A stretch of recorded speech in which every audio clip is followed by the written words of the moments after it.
Hey everyone, how are you doing? So usually I do my podcast and YouTube and Facebook videos live, but my internet just didn't want to play. So I'm doing things slightly different this week because I wanted to follow on from my podcast and video last week, which I was talking about calming canines, and actually give you a bit of a sort of a personal story about my beautiful blind dog Inka, who's anxious, and talk about how I've really made such huge progress with her, combining essential oils and training. And so I did a video, well, it's actually 3 videos that I did in the field yesterday, because turns out Android only records for up to 5 minutes. So I've had to put them all together. So I did them in the field yesterday, the secure field where we went to, and it was just to show how far she's come and talk a bit about how we do that. And then I refer to another video in my local park in that video. But I've actually did a new video today in my local park, which was even better because there was more noise. So I'll talk a bit about that one in a bit. But I'm Dr. Helen, and I'm an A&E doctor and an advocate for integrative wellness, as well as an animal aromatherapy specialist. So I love to use essential oils to support the health and well-being of myself and my pets, and helping educate people to do the same for their human, for their family, human or animal. So if you like what you're listening to, please hit the subscribe button or follow, so I can carry on creating more content. And let me know in the comments what you would like to know about. Would you like to get essential oils into your life? Why not book in for a free chat with me, or come to one of my classes to find out how you can use oils to support you or your pets. But maybe you've got oils but don't know how to use them, so that's okay too, because I do general overviews and consultations as well, so you know, depending on your needs. So drop me a message and we can chat about what the best option is for you.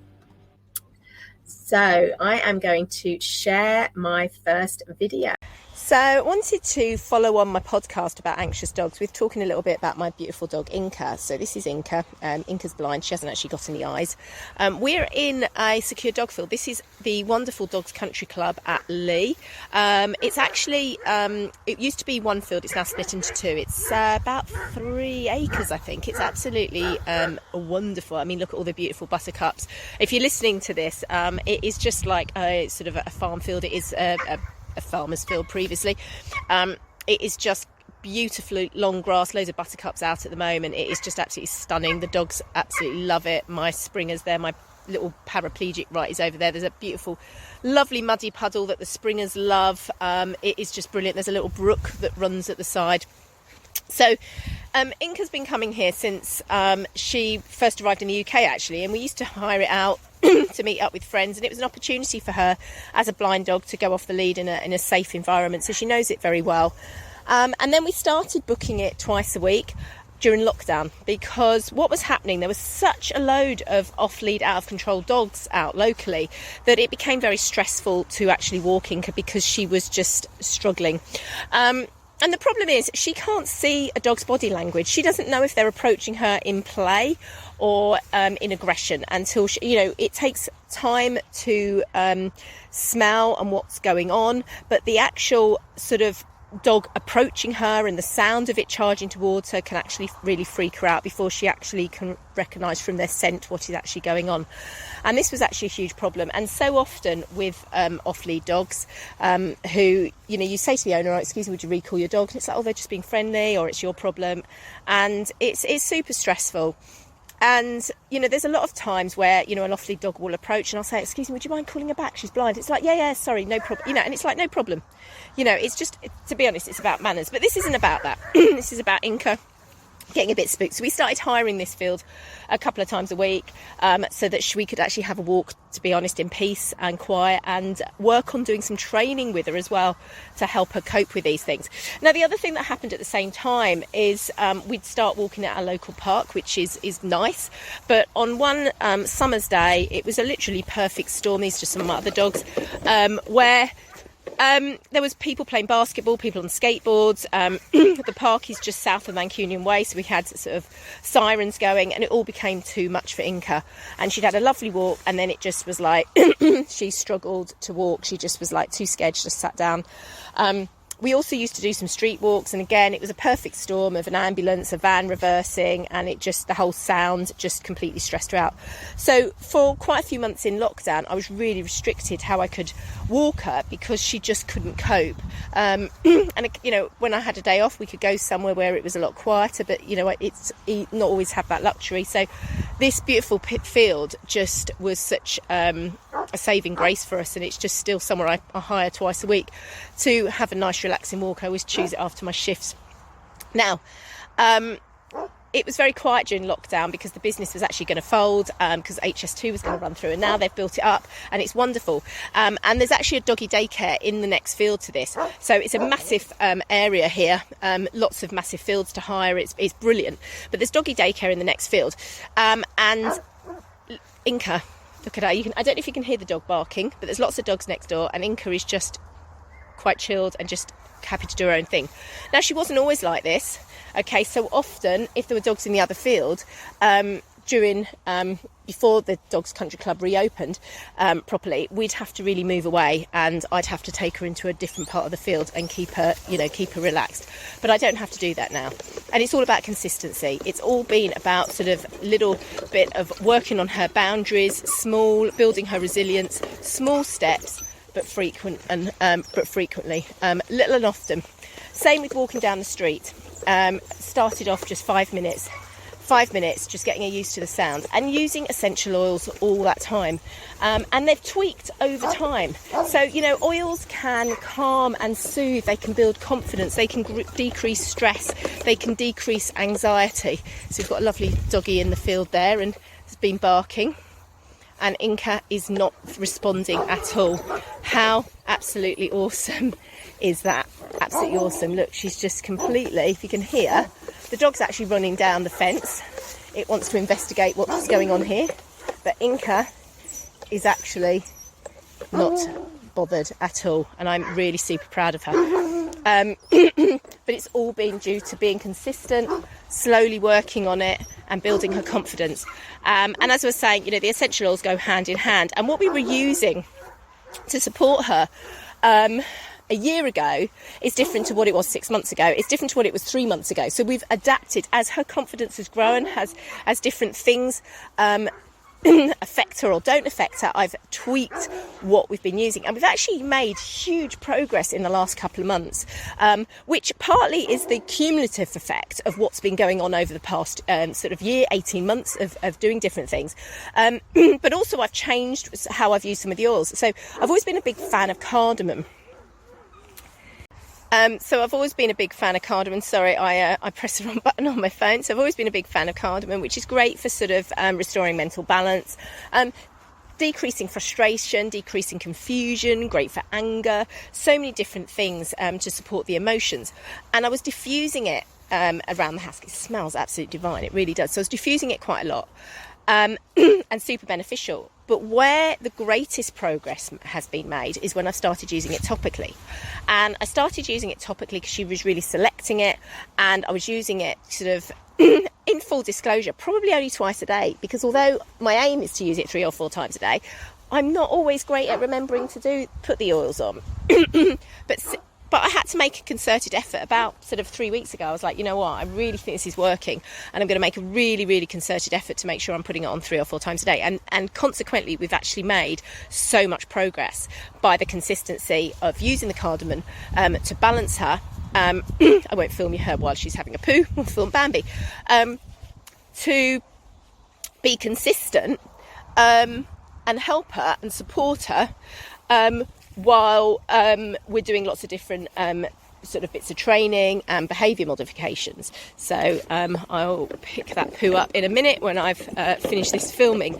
And different things I've taught her will be things like watch me or let's go and middle, and these are all really great for her if we're in a position where we've seen another dog or seen another human, but this is the field where we've practiced all this. So while we've had people in daycare, we've built up the watch me, the middle and the let's go without any dogs around, and then when there's been dogs around, we've built it up, and obviously now we've been able to build it up to the dogs in the daycare to the point that she's not even bothered. So 6 months ago, she'd have been charging at that, and I'd have to have pulled away because obviously I'd worry that she's going to injure herself on a tree, and she's not bothered at all. And this is all about being consistent. It's all about slow, small steps, and that's actually the key to changing behaviour, changing the neural pathway. And I spoke about this obviously in my blog and my last podcast about calming canines, changing the neural pathway, changing the default which we go to giving her a new behaviour, and her new behaviour is relaxed.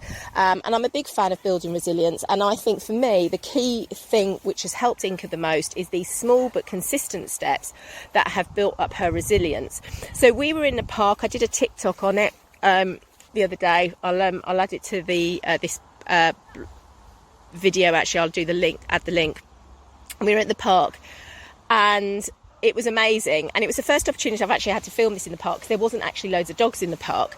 But the key thing with the park was there was someone playing football and banging it against the fence. We had sirens going around on the Mancunian Way. There were people jogging.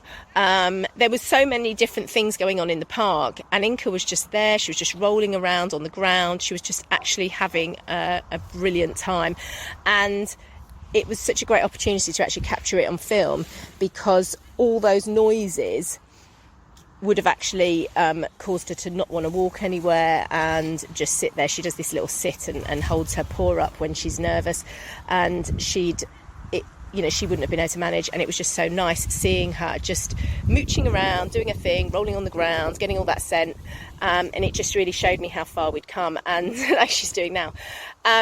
And having little milestones that you can actually, so when you're actually doing things, you can actually sort of quantify it. So for me, it was getting her through the metal gates in the car park. It was getting her to walk along the street, getting her to the park, to not react with the dogs in the doggy daycare. And it's good to have little things and make notes and keep records. So with my clients, I keep really good records, and I when they update me, I update their records, so I know exactly where we're at when we have a follow-up and things. I have to, full disclosure, I'm not as great with my own dogs. I do have a little chart that I update, but I reflect on different things a lot. And I mean, I just love the fact, look at her, she's just lying, and we're not far from, the fence where all the dogs in the daycare are. And this is just huge. She's just really chilled and having a really good time, and this is just so nice.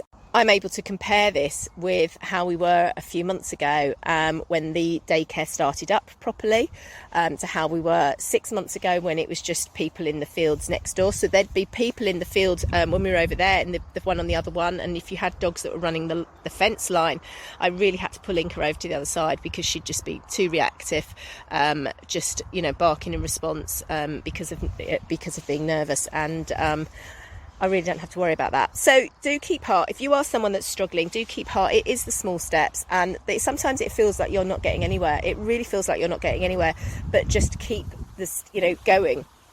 And with me, I mean, I've tweaked the oils over time. I've changed what we do, and cardamom at the moment is what we're using a lot, as well as another blend that I've made up. And whether that stays the same in the next few weeks, I don't know. We'll just see what we know. I may not need to use it as often. I may need to decrease it, or maybe I need to add in something else.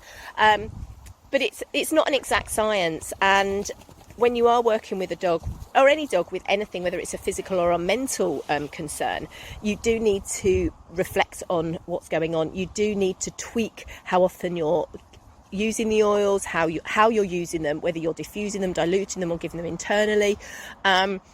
And it's all about consistency.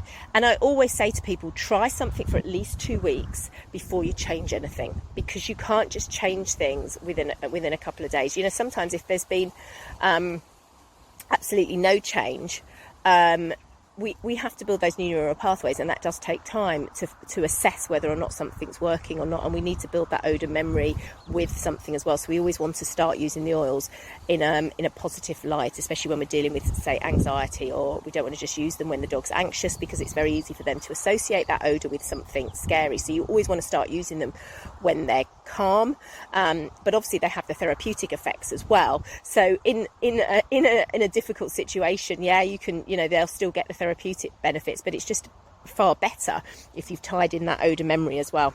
So hope that helps. Let me know if you've got any questions about this, and I'm going to enjoy the rest of my walk with my gorgeous girl. Okay, so that was my video from the field, and so the next one I wanted to show you was we actually went for a walk in the local park that we haven't been able to walk in about a year ago. We couldn't walk in there, less than a year actually, and we've just made such huge progress. So today was really great because in terms of showing how far we've come, because there were skateboarders and there were people playing basketball and all manner of different things going on, and as you will see in this video. So let me just share this now.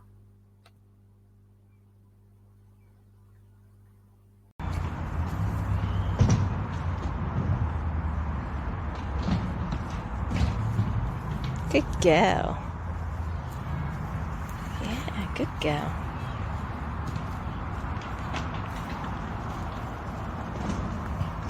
Good girl. Well done. Watch me. Good girl. Good girl. Good girl. So basketball, Mancunian way. We've had sirens, skateboarders. Don't know if you can hear that, but it's quite noisy. And Inka's just absolutely chilled. So well chuffed.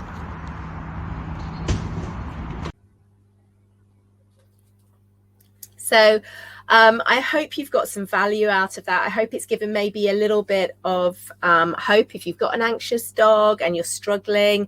There's so many different ways that essential oils can support you and your pets.